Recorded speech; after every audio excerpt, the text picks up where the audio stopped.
যে blue light glass, এটা কি মানে রেকমেন্ডেড না এটা এখন ট্রেন্ড চলছে? ব্লু লাইট ফিল্টার, হ্যাঁ, blue light filter is a trend. হ্যাঁ, অনেকে ভাবে যে ব্লু লাইট ফিল্টার দেওয়া চশমা পড়লে আমার কম্পিউটার ভিশন সেরে যাবে।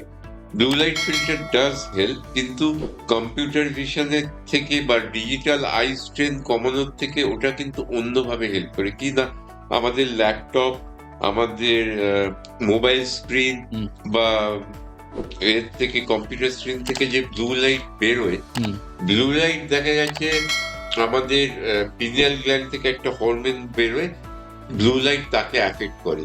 আর ওই হরমোনটার কাজ কি, আমাদের সার্কাডিয়ান রিদিমটাকে মেনটেন করে। তার মানে কি, আমি কখন ঘুমোবো, কখন ঘুম নিজের থেকে ভেঙে যাবে, সেটাকে মেনটেন করে। এবার আমি যদি ব্লু লাইট ফিল্টার গ্লাস না পরে আমি যদি অত্যাধিক specially evening a computer mobile বেশি করি, ওই ব্লু লাইট কিন্তু আমার ওই রিদিমটাকে ঘেঁটে দেবে। কাজেই রাতের ঘুম নষ্ট হওয়া, পরের দিন ঘুম থেকে ঠিক মতো উঠতে না পারে, এই ব্যাপারগুলো থাকবে। So blue light filter glasses helps in that better. কিছুটা ডিজিটাল স্ক্রিনের ক্ষেত্রে সাহায্য করে, কিন্তু ডিজিটাল স্ক্রিন কমাবার ব্লু লাইটের থেকে বেটার হচ্ছে 20/20 রুল, চোখ ধোয়া, ব্লিঙ্ক করা, এগুলো আরো বেটার হেল্প করবে।